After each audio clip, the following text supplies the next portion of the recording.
Yo guys, CFB, welcome back to a brand new video. Hopefully you're all doing well. Welcome to the second Premier League game of the season for us Blues. I'm not wearing blue right now, but I'll be wearing blue tomorrow. I'll be wearing blue tomorrow for the Chelsea game against West Ham. Technically West Ham versus Chelsea, because obviously we're playing away tomorrow. But yeah, either way, welcome back to a brand new video. Hopefully you're all doing well. Hopefully you're all having a good day. And yeah, I don't know what else to really say apart from welcome to the preview for West Ham versus Chelsea. I'm really excited to get into this preview because this is the most excited I've been to do a preview for you guys on the whole channel ever. The whole channel, I've started this channel since January all the way till now. It's the most excited I've ever been for a preview to do for you guys. The most excited I've actually been looking forward for a Chelsea match since like a year or something like that. It's something crazy. So yeah, without further ado, before we get into the video, please like, subscribe, hit the bell notification so you're notified every time I upload a video. Also, first link in the description is my second channel, so go and check that out if you really want to. Gaming content and stuff I has on there, so if you're a fan, go and check it out. Yeah, let's get straight into this. Let's get dug in.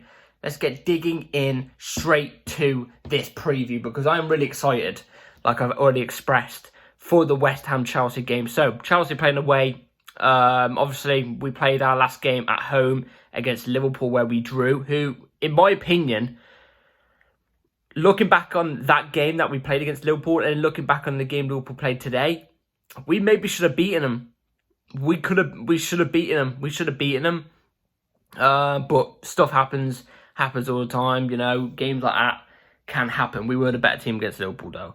For West Ham, can't remember. I don't know if they won or lost there or drew their last game. Can't remember. But what I will say about West Ham is, every time we play against West Ham at their ground, it's always us. We always win and, you know, we always dominate the game. But every time we play against West Ham at their ground, you know, it's usually quite a tough game. I think a lot of our fan base are thinking it's going to be a rollover. I've seen people predicting 5-0 and stuff like that. I wish, but I don't think it's going to be that easy. Usually, we tend to win. We tend to win and beat West Ham. But every time we go to their ground, there's always some sort of incident against the ref. There's always some sort of incident. So whatever ref is on show for tomorrow against West Ham, prepare for some antics because, I don't know, always happens. And it's always like a tight game, like a 2-1 scrappy game as well.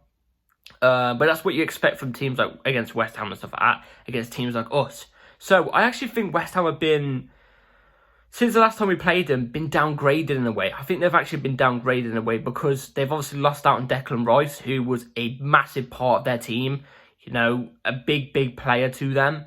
They lost out on him for 100 million or 105 million to Arsenal or something like that. I don't know. It's around that price. Obviously, they've also sold Scamacca. I think his name is Scamacca, Italian striker. They've sold him as well, who I actually think was their best striker last season. From times I've seen West Ham play, I thought Scamacca was the better one out of the two. But, you know, West Ham fans will tell me in the comments down below if he was a good striker for you guys or not. And also, I just think their team seems a lot more weaker now than it used to. Attacking-wise going forward, I think it seems a lot weaker. Defensively, West Ham are usually quite a strong side. You know, you've got Caicedo there. As long as he's not doing any other antics, let's just say that, for example. He's sometimes a good defender. Came from us, and he was a decent defender. They're usually playing a back three. They're going to look, in my opinion, analysing what I've seen, they're going to let us have the majority of the ball. They let Bournemouth have the majority of the ball when they play against Bournemouth. So what are they going to do against us? They're probably going to let us have most of the ball and then try and break us on a counter-attack like they tried to do against Bournemouth. So yeah, they let Bournemouth have most of possession. And I think it's going to be very, very tight to get past that West Ham defence tomorrow. Very, very tight. Because, like I said, they're usually playing a back 5 or back 3, however you want to word it. It's going to be tough. It will be a tough game tomorrow. Obviously, I'm going to give you my score prediction. If you haven't watched my channel already, I'm going to give you my score prediction towards the end of the video. Soon, I'm going to get into my starting 11, which I am very, very stoked for. So yeah, we looked really good against Liverpool, obviously. We looked really good. We had a lot of the ball against Liverpool. I think we had more of the ball against Liverpool than Liverpool. Sorry, my wording's crap there. We had more of the ball against oh my God, we had more than the ball against Liverpool. So we're going to look to. I think we've got a lot of things in our arsenal, a lot of things in our pocket to exploit against West Ham, because we can break teams on the counter attack. If West Ham try counter attack against us, we're just going to counter attack against them, which I think our team and the formation that I've built for today, it would be great for a counter attack against West Ham's back line. And just being on the ball in general, I think, like I said, if West Ham allow us to have the majority of the ball like they did against Bournemouth, we're going to swipe them. We're going to swipe them. Obviously, they've got a couple of danger men. They've got Bowen, obviously, very good player. Antonio, when he wants to play well, can actually play well. It's going to be a tough game. Some of our fan base, like I said, think it's going to be easy. I don't think it's going to be an easy game whatsoever. But I would say we have the advantage over West Ham, especially with the team that I've gone for today. I hope Pochettino. This is one thing I'm going to say, and it might give away for my lineup. I hope Poch doesn't use the 5 back against West Ham, because I really want to see. I really want to see the 4-2-3-1 being used. I really, really do, because that's what we've been using in pre-season, the whole pre-season. That's what was making us look amazing against teams like Brighton and Newcastle, who are established, really, really good Premier League sides this season. Brighton, I think, have won 2 out of 2, if I'm not mistaken.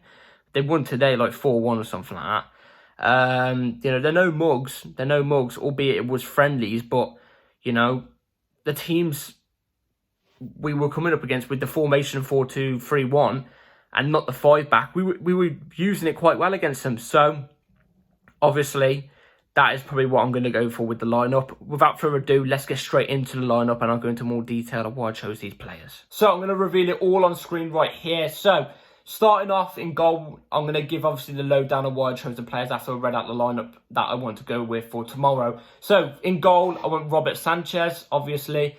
Left back, Ben Chilwell. 2 centre backs, Colwill, Thiago Silva. Right back, Gusto. 2 central midfielders. Oh yes, we finally get to see it. Enzo and Moises Caicedo. Left wing, Mudryk. Right wing, Sterling. Chukwuemeka in the cam, and Jackson as the ST. So, starting off in goal, the reason why I've picked Robert Sanchez is because, let me be real, he's the only option. He's the only reliable option we can actually use for today's game. And that's not me saying like I don't like him or anything. I wouldn't choose him. No, that's not what I'm saying. I think he had a messy game against Liverpool. I think he could have done better at times. But also at the same time, it was his first game at Chelsea. You give players time. You've got to give players time, even if they're goalkeepers. So, I'm willing to give the time for Jackson, but I expect a bit better from him. Left back, Ben Chilwell. Again, I don't need to explain it really. A lot of people are going to be calling for Cucurella. I don't understand why, but okay. That's your choice. A lot of people are going to be calling for Maatsen. Now, with Maatsen, I would go with Maatsen for left back for this type of game. But I just think, I just have a feeling, I'll be honest with you guys, I'm just going to keep it a buck with you guys. I just have a feeling Chilwell's going to have a good game tomorrow. I feel like he had such a sloppy performance last game. And because he's got the captain armband first game, I just have a feeling there's going to be something there with Chilwell. Something there. I just got a good feeling about it against West Ham.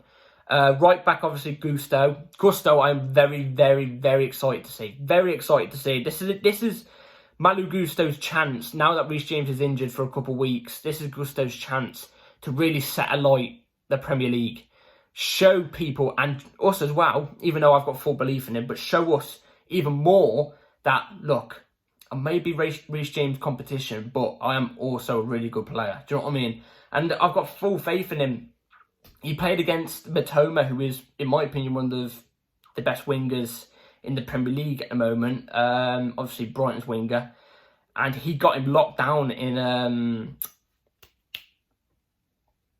in pre-season. I don't know why COVID was coming to my head because I said lockdown.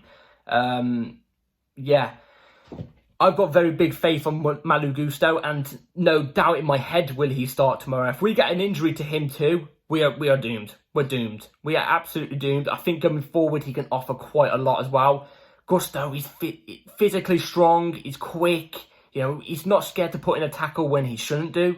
He's not scared to take the risk. So I'm really excited to see Gusto tomorrow. And then obviously the two centre-backs, Lavia, Caldwell and Silva. Now, I feel a little bit bad for not putting Disasi in because Disasi played his debut for us, obviously on Sunday last week, and scored on his debut.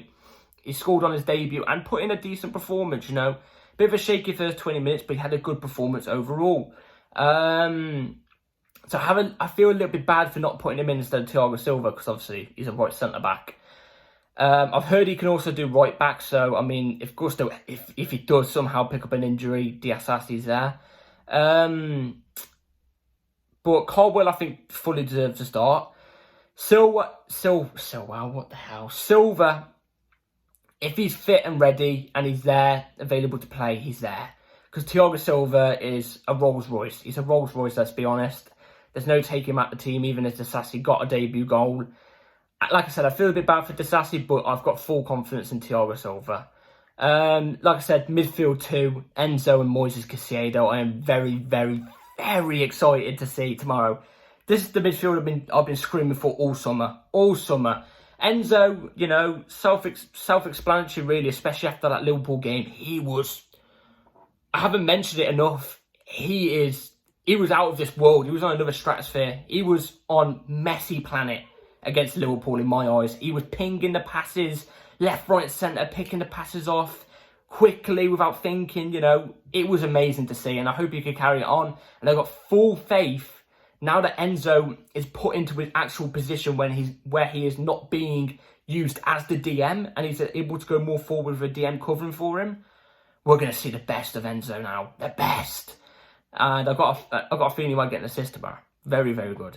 And obviously Caicedo, the new guy, Caicedo. I'm really excited to see him protecting that whole back line for tomorrow.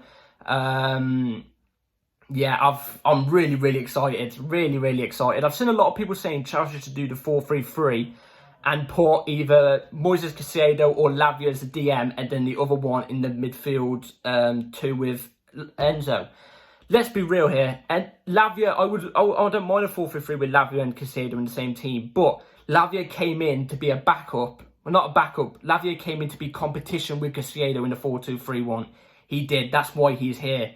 You know what I mean? Not a backup, competition to Caicedo, so he gets some minutes. And, you know, I hope Lavia gets some minutes for today. But also, I wouldn't start him in this game as well because I don't think he's actually had a training session. Or if he has, he's had like one training session with us. So would it be wise to really stick him straight in against West Ham? Straight away in a starter? I don't know. Like I said, 4-2-3-1 I think suits us better. And, you know, for him to get 15 minutes at the end of the game for Caicedo, I think would be really good, I think. So starting off the left wing as well, Mudryk, he has to start this game. I was a bit disappointed he didn't start the last game, but he was meant to actually start the last game. But it was like a tactical change, he said, Pochettino said in a way. So that's why Mudryk didn't start the last game. I hope he does today because I've got a good feeling, especially with West Ham. West Ham don't play a high line usually anyway. But if we somehow do catch that West Ham back line off guard with an over-top through ball from Enzo or Caldwell or anybody on that pitch to Mudryk, we will beat West Ham's back line because they're all quite slow. So yeah. Sterling off the right is not somebody I really want to go with, I'll be honest. Noni Madueke is fully fit, apparently, according to Pochettino. But for me personally, I think it's maybe a little bit too early for Madueke. So maybe Madueke get 30 minutes towards the end of the game for Sterling. That would be quite nice. If he is actually fully fit and ready to come straight in, I would have him straight in instead of Sterling. I've seen a lot of people say put Mason off the right wing. Based off what I saw when Mason came on the right wing in the last game off the bench, I don't know. He looked a bit shaky, looked a bit out of place compared to pre-season in my eyes. But we'll just have to hope Sterling does something tomorrow. This is one of his last chances in my eyes to prove something, to actually be a full-on starter, because he's not been proving anything. He's meant to be one of the senior players in the team. In the cam position, Chukwuemeka. Now, for me personally, it was 50-50 between Chukwuemeka and Conor Gallagher, because, like I said, I thought Conor Gallagher actually had quite a good game against Liverpool. I think he had a really good game. I think he was one of our better players. A bit of a shaky first half, but a really good second half. And his actual position is the number 10, you know what I mean, in that cam position. But I've gone with Carney today because I have a feeling against West Ham, Conor Gallagher will maybe be a bit too erratic at times and maybe lose out the ball sometimes. Whereas Carney is usually good with the ball, he's not so erratic. So that's why I've gone with Carney. And I've got full faith in Carney to have a good game tomorrow. I think he was one of the most underrated players on that pitch against Liverpool. I didn't see enough people giving him his flowers that he deserved after the game. So, gone with Carney in that cam. And obviously in the ST, I'll go with Jackson. I'm really excited to see Jackson. I've seen people saying our front line, like Jackson and stuff like that, don't have enough goals in them and stuff like that. Jackson will prove to be a great goal scorer. When Drogba came in, he wasn't a prolific goal scorer when we signed him. And he wasn't also a prolific goal scorer in his first season. He wasn't. If you go back to that season, he wasn't an amazing goal scorer. But I've got a good feeling Jackson will get a goal very, very soon, because he does everything else. He does everything else really, really well. He just misses a goal or an assist. You know what I mean? Especially against Liverpool, he just missed that goal and assist to top off an unreal game. Off the ball, his work ethic and everything is unreal. So yeah, that's my starting 11 for tomorrow. Let me know in the comments down below what your starting 11 would be for tomorrow's game against West Ham. So, score prediction for tomorrow's game against West Ham. Like I said, I think it's going to be a tough game than some of us think. Definitely will not be a 5-0 smashing. Like I said, I wish. I think it's going to be West Ham 1. I think they will get a goal. West Ham 1, Chelsea 2. Chelsea 2. It's like I said, it's always a tight game at West Ham, but we usually are the better team, but we usually get rubbed out by like a ref or something, referee decision or something, like the VAR handball that happened last time. God. If we're not so shaky in the first 20 minutes like we were against Liverpool defensively, then I have a feeling it might be 2-0. But I have a feeling that we're going to be shaky again for like the first 15, 20 minutes and concede, but end up winning the game. Like I said, I think Enzo will get an assist, and I've got a very, very good feeling Jackson will get his Chelsea goal scoring career started tomorrow. I have a good feeling. So yeah, that's it for today's video. I'm really, really excited to see that Enzo Caicedo midfield pivot, and when Lavia comes on too, I'm really, really excited to see how they all get on. So yeah, that's it for today's match preview for West Ham versus Chelsea. Hopefully you've all enjoyed. Please like, subscribe. Let me know in the comments down below what your score prediction would be too. Yeah, see you tomorrow for the match review of the game. So yeah, take care all. Like and subscribe, notification bell on because videos come at any time. And yeah, take care. Peace.